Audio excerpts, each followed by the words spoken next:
लेकिन कुछ ऐसा भी होता था कि मुसलमान व्यक्ति किसी के ऊपर अगर थूक भी दे तो भी वो मुसलमान बन जाता था। और सभ्य समाज है तो ऐसे लोगों को फिर अपनाते नहीं थे।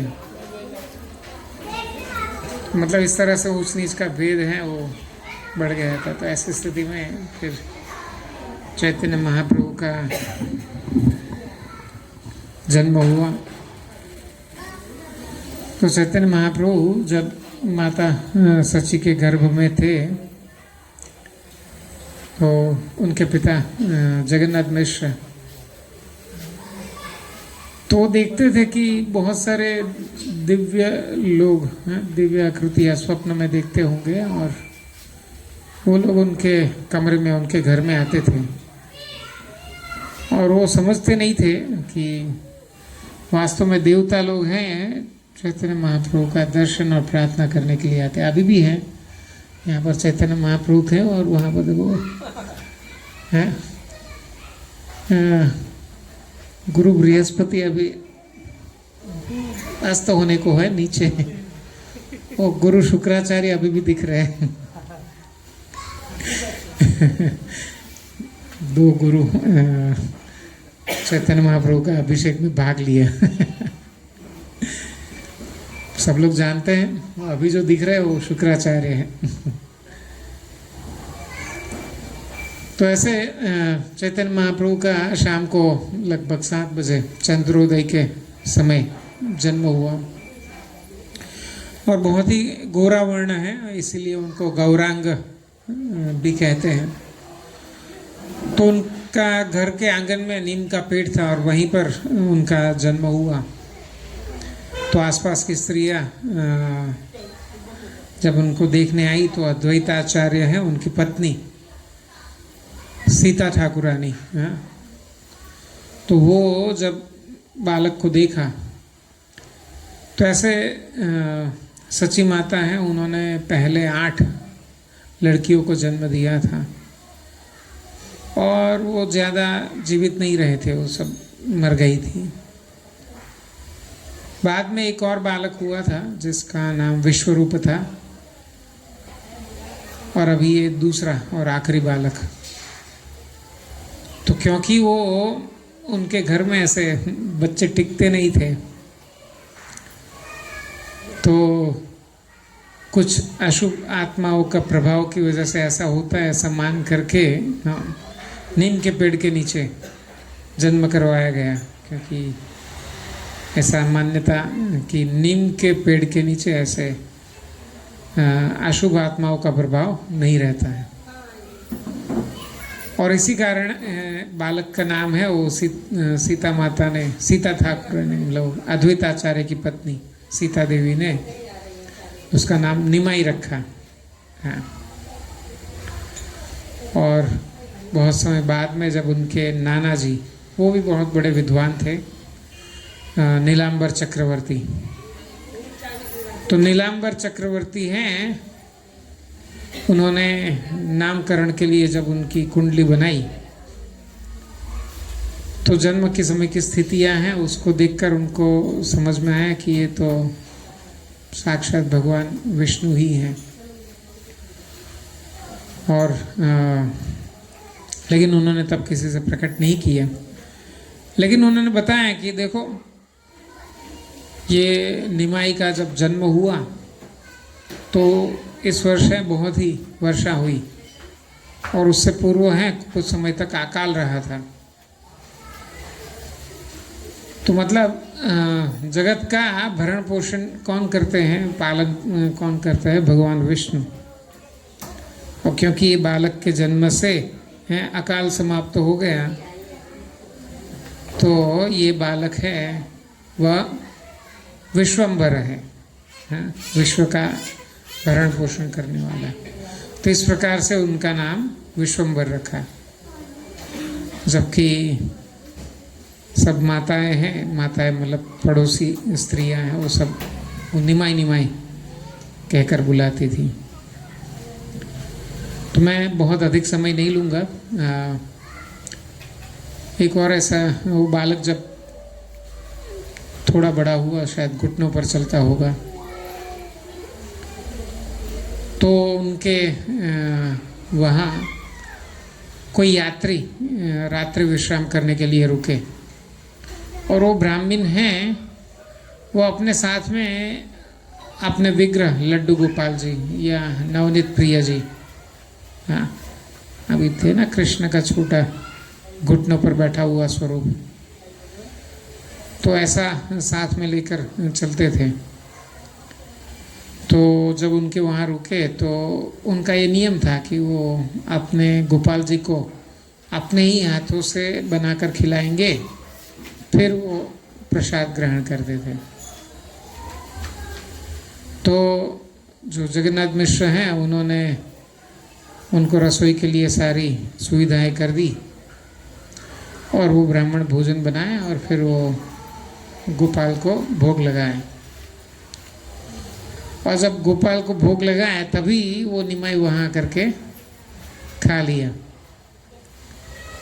और वो ब्राह्मण है वो, अरे ये क्या कर दिया, हाँ भगवान का भोग सारा झूठा कर दिया।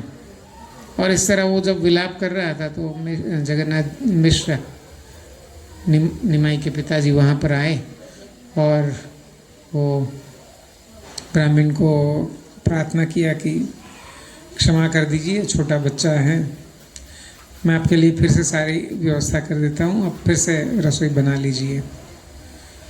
तो इनके इस तरह प्रार्थना करने पर ब्राह्मण है वो बोले ठीक है, और उन्होंने ना बहुत मेहनत पड़ती है रसोई बनाने में ना, अभी फिर से बर्तनों को साफ करना और फिर से सब रसोई बनाना, फिर से रसोई बनाया। और जब वो फिर से भोग लगाने लगे तो पता नहीं कहाँ से फिर से वो निमाई है वो आ गया, और फिर से वो भगवान की थाली में से खा लिया।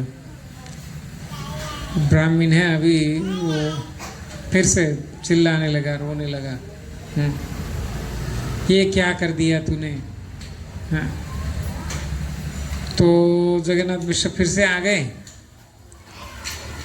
और वो फिर से ब्राह्मण से क्षमा मांगे, और वो बालक को ले गए, बोले मैं अभी इसको कमरे में बंद कर देता हूँ, आप क्षमा करिए और कृपया फिर से बना लीजिए। तो अभी बालक को कमरे में बंद कर दिया, और क्योंकि रात भी बहुत लेट हो चुकी थी तो सब लोग सो गए, और जगन्नाथ मिश्र भी सोचते हैं कि बालक भी सो गया होगा, हाँ। और वो ब्राह्मण है अभी एकांत था, और फिर से भगवान के लिए भोग लगाए, और आधी रात भी बीत चुकी थी, और भगवान को जब भोग लगाने गया तो पता नहीं अभी आधी रात को भी अचानक से वो निमाई है कहीं से आ गया, और खाने की थाली में से खा लिया। ब्राह्मण है रोने लगा, लगता है आज मुझे भूखा ही रहना पड़ेगा, आधी रात को भी ये बालक है परेशान करता है। और वो निमाई है बोलता है, कैसे हो तुम, मुझे बुलाते हो खाने के लिए, और जब मैं आता हूँ तो रोने लगते हो, क्या तुमने मुझे पहचाना नहीं, मैं कौन हूँ। और फिर वो बालक है चतुर्भुज रूप में वो ब्राह्मण को दर्शन दिए। तो ऐसे 500 वर्ष पहले भगवान श्री चैतन्य महाप्रभु के रूप में नवद्वीप में मायापुर में प्रकट हुए थे। और ऐसा तो कोई भी कह सकते हैं कि ये बहुत सारे लोग हैं ऐसा कहते हैं कि मैं भगवान का अवतार हूँ या मैं ही भगवान हूँ, लेकिन शास्त्रों में इसके बारे में ऐसा वर्णन आता है। श्रीमद् भागवतम में कृष्ण वर्णम तुषा कृष्ण सांगोपांगास्त पार्षदम यज्ञ संकीर्तन प्राय यजन्ते ही सुमेधशा। तो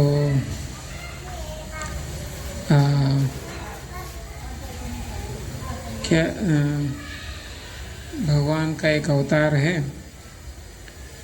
ऋषभ, और उनके 100 पुत्रों में से एक है भरत, और उनमें से 9 जो हैं वो नवनाथ या नव योगेंद्र। हाँ, तो नव योगेंद्र हैं वो कभी तो राजा निमि से मिले और सत्संग किए, तो तब है वो राजा निमि के पूछने पर वो बताते हैं कि युगावतार क्या होता है, और वो बताते हैं कि भगवान अलग अलग युग में अलग अलग वर्ण में प्रकट होते हैं। श्वेत वर्ण, रक्त वर्ण, श्वेत मतलब सफ़ेद, लाल, काला और गोरा। तो भगवान है कलयुग में गोरे वर्ण में प्रकट होते हैं। फिर ऐसा बताते हैं कि ये भगवान कृष्ण वर्णम, तुषा कृष्ण, कि जो कृष्ण है वे स्वयं, लेकिन अभी वो कृष्ण वर्ण में नहीं है, अकृष्ण वर्ण, मतलब काले रंग में नहीं आए हैं, अभी तो गोरे रंग में आते हैं। और वो क्या करते हैं, तो यज्ञ संकीर्तन प्राय, संकीर्तन यज्ञ की स्थापना करते हैं, संकीर्तन आंदोलन की स्थापना करते हैं। तो ऐसा श्रीमद् भागवतम में वर्णन है। और महाभारत में जो विष्णु सहस्त्र नाम आता है, भीष्म पितामह जब बाणशैया पर लेटे हुए हैं और तब महाभारत का युद्ध समाप्त हो चुका है और भगवान पांडवों को लेकर के भीष्म पितामह का दर्शन करने जाते हैं, और तब भीष्म पितामह भगवान का स्तुति करते हैं, तो उसी को विष्णु सहस्त्र नाम कहते हैं।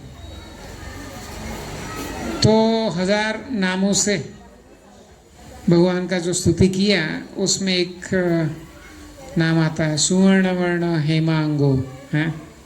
तो इस प्रकार 2 बार एक नाम बताया सुवर्ण वर्ण है, जिनका वर्ण है सोने जैसा, और एक नाम बताया हेमांग, तो हेम मतलब भी सोना, तो जो हिम मतलब बर्फ होता है, लेकिन हेम मतलब सोना, ओ जो सोने के जैसा। और फिर उसी लाइन में आगे बताते हैं कि वो संन्यास धारण करते हैं, दंड कमंडल धारण करते हैं। तो भगवान का ऐसे तो कोई अवतार परिचित नहीं है जिसमें भगवान सन्यासी का रूप लेते हैं। तो ये जो चैतन्य महाप्रभु भविष्य में आएंगे ऐसा वहाँ वर्णन आता है विष्णु सहस्त्र नाम में। तो ये निमाई बालक जब हैं वो छोटा था और आसपास की स्त्रियाँ, वो इतना सुंदर था तो हर रोज़ उसके साथ खेलने के लिए, उसको खिलाने के लिए आते थे। और वो बालक जब रोता था तो किसी भी प्रकार से वो चुप नहीं होता था। जब बालक का जन्म हुआ तब भी मतलब चंद्र ग्रहण का समय था, तो एक प्रकार से वो ग्रहण मतलब चंद्र को ग्रहण लगा था। तो एक चंद्र है वो ढक गया और दूसरा चंद्र है वो प्रकट हुआ, निमाई चंद्र, चैतन्य चंद्र। तो ये ग्रहण के समय लोग तीर्थ यात्रा करते हैं और विशेषकर है तीर्थ स्नान करते हैं। तो क्योंकि वो गंगा नदी का किनारा ही था, मायापुर है अभी भी हम जाते हैं तो बिल्कुल नदी का किनारा है। तो वहाँ पर लोग हैं, ग्रहण का समय है तो क्या करना चाहिए, भजन करना चाहिए। और लोग हैं वो भजन कर रहे थे और कीर्तन कर रहे थे और लोग हरि हरि ऐसा उच्चारण कर रहे थे। हाँ, तो ये भी योगानुयोग है। हाँ, चैतन्य महाप्रभु युगावतार हैं और कलयुग का युग धर्म है हरिनाम, उसी को स्थापित करने के लिए वो आए थे। और उनके जन्म के समय से ही ये कार्य, हाँ, ऐसा संयोग बना कि वो ग्रहण का समय है और लोग हैं कीर्तन कर रहे हैं। तो ये जब बालक जब हैं वो इस तरह से जब छोटा था और स्त्रियां सब आस पड़ोस की उसको खिलाने के लिए आती थी और वो रोता था तो वो केवल ना स्त्रियां जब हरी हरी ऐसा बोलेंगे तभी वो बालक है वो चुप होता था। और ये स्त्रियां हैं कुछ समय बाद में तो उनको समझ में आ गया कि ये बालक है वो केवल हरी हरी बोलने से चुप होता है, तो फिर वो खेल हो गया ना। कुछ स्त्रियां हैं वो जानबूझकर उसको चिमटा लगाती थी और वो बालक रोता था और फिर है वो हरी हरी बोलते थे तो चुप हो जाता था। तो इस प्रकार बचपन से ही वो बालक हैं लोगों को भगवान के नाम के उच्चारण में प्रेरित करता था। बाद में तो बड़ा होकर के बड़ा विद्वान बना और 5 वर्ष की आयु से पाठशाला में पढ़ाई करने गए और लगभग 14-15 वर्ष की आयु तक तो पढ़ाई में निपुण हो गए। तो उनके रुचि के मुख्य विषय थे संस्कृत व्याकरण और न्याय। न्याय मतलब तर्क। और वो तर्क में इतने सक्षम हो गए कि कोई भी उनके सामने है वो चर्चा करने की हिम्मत नहीं करता था। तो कभी तो कश्मीर से केशव पंडित विश्व विजय करने के लिए निकले थे। तो नदिया में, क्योंकि यहाँ पर भी बहुत सारी पाठशालाएं थी पढ़ाई के लिए, जैसे वाराणसी है, कश्मीर है, तो और एक ज़माने का तक्षशिला, नालंदा, तो ऐसे ही ये नदिया भी पढ़ाई के लिए बहुत प्रसिद्ध क्षेत्र था। तो इसीलिए केशव पंडित हैं वो यहाँ पर आते हैं, बोले यहाँ भी मैं शास्त्रार्थ करके सभी पंडितों को हराऊंगा। तो यहाँ के पंडित लोगों ने जब सुना तो सब लोग हैं मन ही मन है विचार किया कि ये निमाई पंडित है ना उसको आगे कर देंगे, हार जाएगा, कहेंगे कि ये तो बच्चा था, अभी हम बाकी हैं। और अगर निमाई अगर जीत जाता है तब तो कहेंगे देखो हमारे गांव का तो बच्चा भी है, बड़े बड़े पंडितों को परास्त कर सकता है।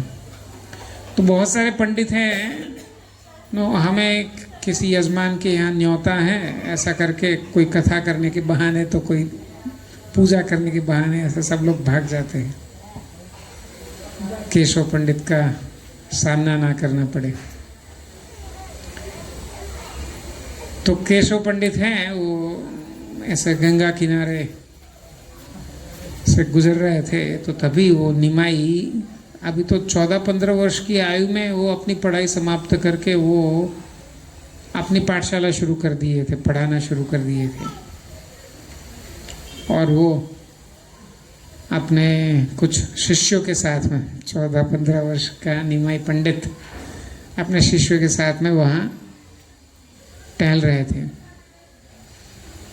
और ये केशव पंडित है, उनका भेंट हो गई। केशव पंडित है, बताएं अपना परिचय, मैं दिग्विजय करने निकला हूँ और बहुत सारे पंडितों को हरा कर आया हूँ, देखिए ये सर्टिफिकेट, ताम्रपत्र, जिनको भी हराते हैं तो लिखवा लेते हैं। तो यहाँ पर भी कौन पंडित है जिनके साथ मैं चर्चा कर सकूं? चैतन्य महाप्रभु बोले कि हाँ, आपका नाम तो बहुत सुना है, आप बहुत बड़े विद्वान हैं, कुछ हमें भी तो सुनाइए। बोले क्या सुनाऊं? बोले गंगा माता के प्रशंसा में कुछ सुना दीजिए। तो पंडित जी हैं वहीं के वहीं 100 श्लोक सुना दिए, शास्त्रों से नहीं, उन्होंने तुरंत रचना कर दी है। तो कैसा लगा? निमाई पंडित को पूछते हैं। निमाई पंडित बोले बहुत अच्छा, आप इतना शीघ्रता से 100 श्लोकों का रचना कर दिया। और वो श्लोकों को दोहराने लगे और वो पंडित आश्चर्यचकित, इसने सारे स्मरण भी कर लिया। और फिर वो समझाते समझाते बता रहे कि वैसे तो असंख्य त्रुटियां हैं आपकी रचना में,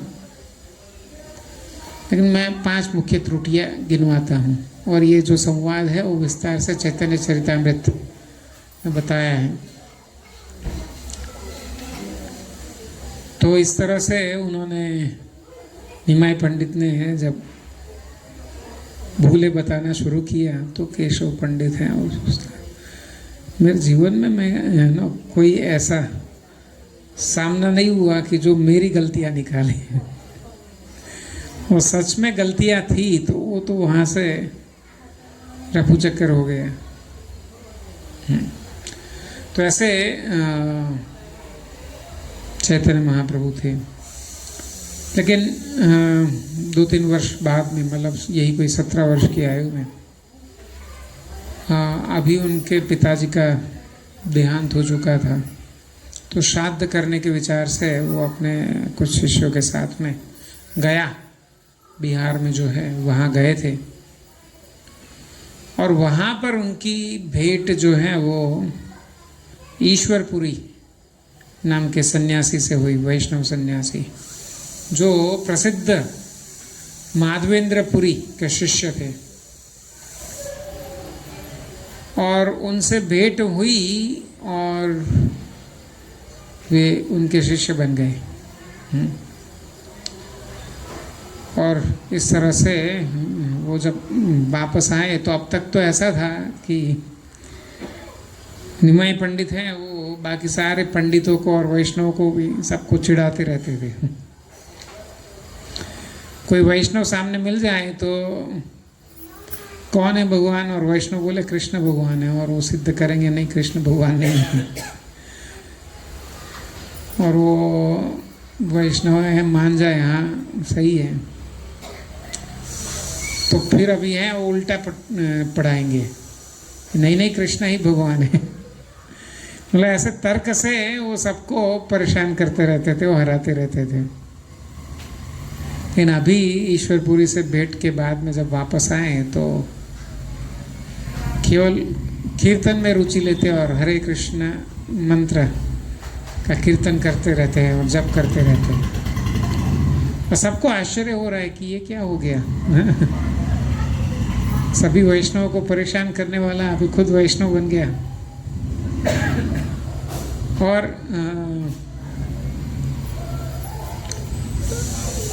चैतन्य महाप्रभु की नेतृत्व में अभी वहाँ के सारे वैष्णव हैं वो एकत्र होने लगे और वो सबको प्रचार करते हैं, भगवान का नाम लो।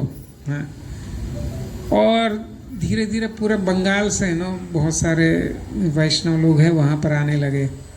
और श्रीवास आचार्य के घर पे रात को पूरी रात भर कीर्तन चलता था। और कुछ समय बाद में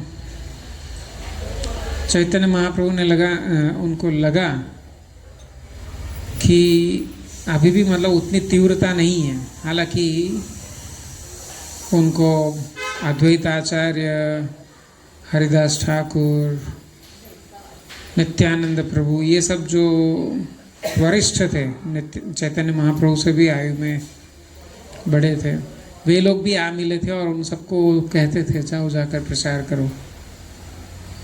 लेकिन फिर भी उनको लग रहा था कि इतना तीव्रता नहीं है प्रचार में, लोग अभी भी इतना नहीं जुड़ रहे हैं। और वो सोचते हैं कि मैं एक साधारण ब्राह्मण पंडित हूँ। लेकिन लोग सन्यासी को बहुत सम्मान करते हैं, तो अगर मैं सन्यास ले लूँ तो लोग मेरी बात को मानेंगे। तो ऐसा विचार करके उन्होंने संन्यास ले लिए। और संन्यास ले लिए तो अभी अपने पैतृक गांव में नहीं रहना चाहिए, तो वहाँ से जाने लगे। तो किसी तरह सारे वैष्णवों ने उनको किसी पास के गांव में ठहराया और उनकी माता को खबर भेजी, वो आकर मिले। फिर जो वृंदावन जाने का विचार किया था तो सब लोगों ने बोला कि, माता ने विशेषकर बोला कि पुरी में रहो वृंदावन के बदले। तो माता की बात मान करके वो जगन्नाथपुरी चल दिए। तो इस प्रकार फिर वो अपना शेष जीवन है वो जगन्नाथपुरी में बिताया। और जगन्नाथपुरी से कभी तो फिर वृंदावन जाने के लिए निकले थे और बीच में वाराणसी पड़ता है। तो कभी तो जब वो गुरु थे, न्याय और व्याकरण पढ़ाते थे, तो उनका एक शिष्य था तपन मिश्र। तो चैतन्य महाप्रभु जब इस तरह से गया से वापस लौटे थे ना, तो अभी वो अपने विद्यार्थियों को पढ़ा नहीं पाते थे। मुंह से हरे कृष्ण के अलावा कुछ निकलता ही नहीं था। और वो बच्चों को बोलते हैं कि लगता है अभी मैं आगे आपको पढ़ा नहीं पाऊंगा ना, मेरा अपने आप पर अभी नियंत्रण नहीं रहा, मैं हरे कृष्ण के अलावा और कुछ नहीं कर सकता हूँ, तो आप चाहे तो जाइए, कोई दूसरा गुरु खोज लीजिए। और शिष्य लोग हैं वो भी इनसे इतना आसक्त थे, तो बोले नहीं, आप जो भी सिखाते हैं वो हमारे लिए श्रेष्ठ ही है। तो उन्हीं शिष्यों में से एक था तपन मिश्र, जो बाद में फिर वाराणसी में जा बसा था अपने, और वहीं पर वो पाठशाला शुरू किए थे। तो उससे मिलने के लिए जब वहाँ गए तो वहाँ पर चैतन्य महाप्रभु वाराणसी में अभी कीर्तन कर रहे हैं, और तपन मिश्र और अन्य वैष्णव या उनके जो शिष्य लोग हैं वो सब लोग हैं कीर्तन में जुड़ते हैं। अभी वाराणसी तो सबसे बड़ा केंद्र है पंडितों का, हाँ, और वो सबसे मतलब बहुत ही अधिक संख्या में वहाँ पर शिक्षक लोग और सन्यासी लोग रहते थे। तो थोड़ा प्रतीक्षा करना चाहिए था। तो वो बहुत सारे सन्यासी लोग थे, और वो सन्यासी लोग हैं वो चैतन्य महाप्रभु का उपहास करते थे कि ये कैसा सन्यासी है ना, ये उपनिषदों का, वेदांत का पढ़ाई करने के बजाय पागल की तरह कीर्तन करता है, भावुक हो रहा है। और तपन मिश्र के सुनने में ये सब आता था तो उनको बड़ा दुख होता था। तो उन्होंने कुछ योजना बनाई। कोई तो प्रसंग था, कोई त्योहार था, तो उन्होंने एक विशेष भोज का आयोजन किया जिसमें सारे सन्यासियों को निमंत्रित किया। तो इसी बहाने वाराणसी के सारे सन्यासी आएंगे, चैतन्य महाप्रभु भी आएंगे और चैतन्य महाप्रभु के प्रभाव को जानेंगे। और वो जब आए हैं तो उसमें सभी सन्यासियों के मुखिया थे, हाँ, प्रकाशानंद सरस्वती, जिनके 60,000 सन्यासी शिष्य थे, इतने बड़े व्यक्ति। और वो वहाँ जब आए तो वे लोग बैठे थे और चैतन्य महाप्रभु आए और चौकड़ी के पास में, पहले के समय में घर के बाहर चौकड़ी हुआ करता था सभी घरों में, और वहाँ पर हाथ पांव धोने के लिए पानी रखा होता है। तो वहाँ पर वो, और हर गृहस्थ कोई भी मेहमान आए तो उनको पहले हाथ पांव धोने के लिए पानी देते हैं, फिर पीने के लिए पानी देते हैं। ऐसा हमारा परंपरा। तो चैतन्य महाप्रभु हाथ पांव धोए और वहीं पर बैठ गए चौकड़ी के पास में, सबसे अलग। तो प्रकाश आनंद सरस्वती हैं, सबने देखा, लेकिन जो सबसे बड़ा है वो सबसे ज़्यादा संस्कारी भी है, सभी सन्यासियों के गुरु है वे। तो उनको लगा कि नहीं, ये तो ठीक नहीं है, उनको साथ में बिठाना चाहिए। तो जा कर के चैतन्य महाप्रभु का हाथ पकड़ लेते हैं, आइए हमारे साथ में बैठिए, यहाँ चौकड़ी में क्यों बैठ गए। तो प्रकाशन सरस्वती को हाथ खींच करके ले गए और उनको अपने साथ में बिठाए। फिर बातें शुरू हुई, आप क्या कर रहे हैं, क्यों कर रहे हैं।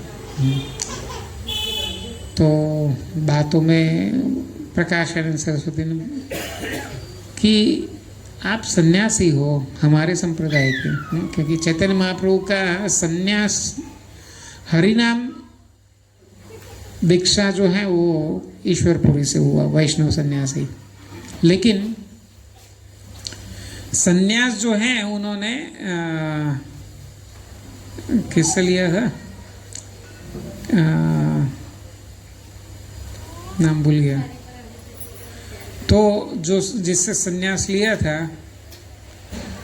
वहाँ ये जो प्रकाशानंद सरस्वती हैं उन्हीं के संप्रदाय से।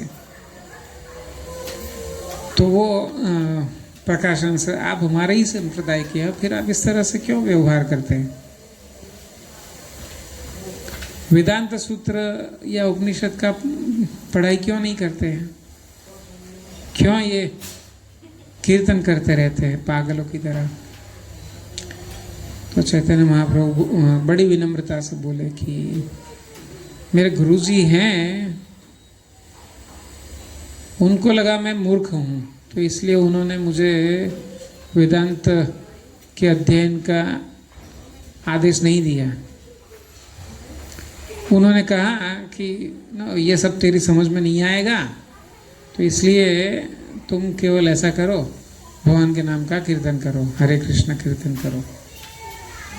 तो इसीलिए मैं हरे कृष्ण कृष्ण कृष्ण हरे हरे, हरे राम राम राम हरे हरे, इसी मंत्र का नित्य जप और कीर्तन करता रहता हूँ।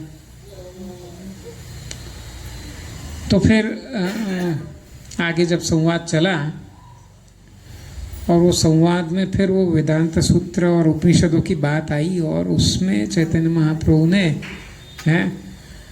कुछ ऐसी बातें बताई कि जिससे प्रकाशानंद सरस्वती हैं उनके पास कोई उत्तर नहीं था। मतलब वो कुछ समझा रहे हैं चैतन्य महाप्रभु को, और चैतन्य महाप्रभु हैं,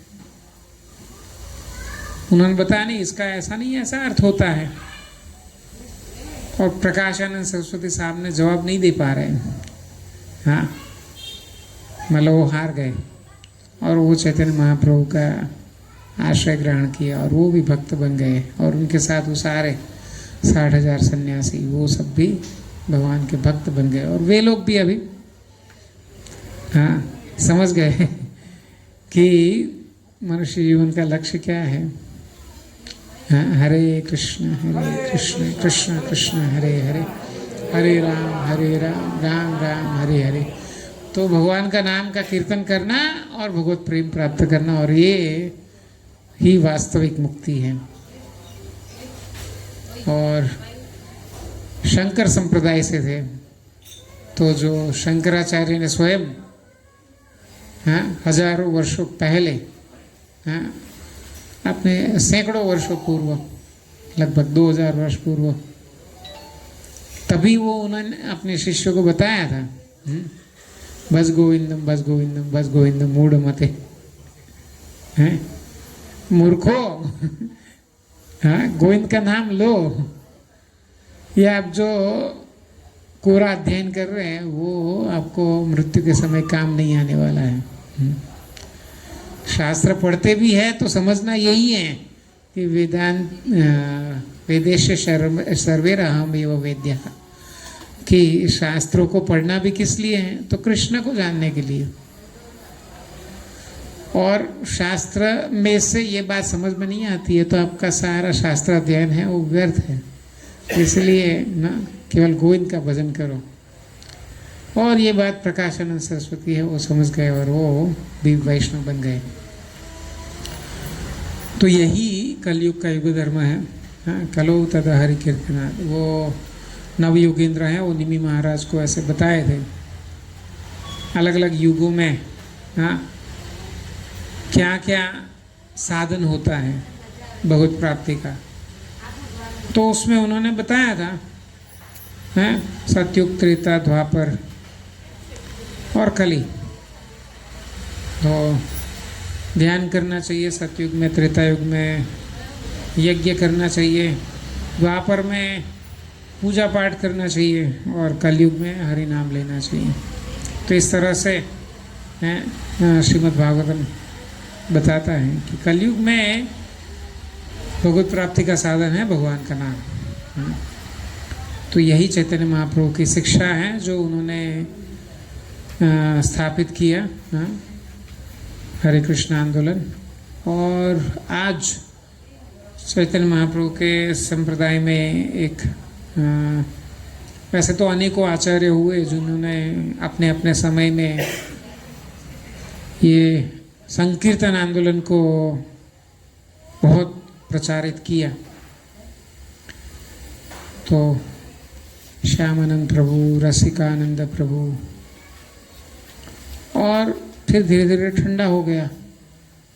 और चैतन्य महाप्रभु के 400 वर्ष बीतने पर फिर एक और आचार्य भक्ति विनोद ठाकुर, और तब उन्होंने कलकत्ता में फिर से इसको जागृत किया। फिर उनका लड़का वो भी सन्यासी बना और उनका नाम विमल प्रसाद, बाद में उनका नाम भक्ति सिद्धांत सरस्वती ठाकुर। और उन्होंने पूरे भारत में फिर से इसको प्रचारित किया। और उन्हीं के एक शिष्य भक्तिवेदांत स्वामी प्रभुपाद, तो उनके आदेश पर उन्होंने पूरे विश्व में भक्तिवेदांत स्वामी प्रभुपाद जी ने इसको पूरे विश्व में फैलाया। श्रील प्रभुपाद ने केवल 12 वर्ष जो प्रचार किया उसमें पूरे विश्व में 40 जितने देशों में भ्रमण कर करके विदेशी लोगों को भी कृष्ण भक्ति में जोड़ा, लाखों की संख्या में, और हजारों लोग उनके शिष्य बने, पूर्णकालीन अपना जीवन समर्पित कर दिए। और उन्हीं शिष्यों की कृपा से वडोदरा में भी इस्कॉन संस्था है और राधा कृष्ण मंदिर है, और वडोदरा में भी प्रचार होता है। तो चैतन्य महाप्रभु की यही शिक्षा है। साधन बड़ा सरल है।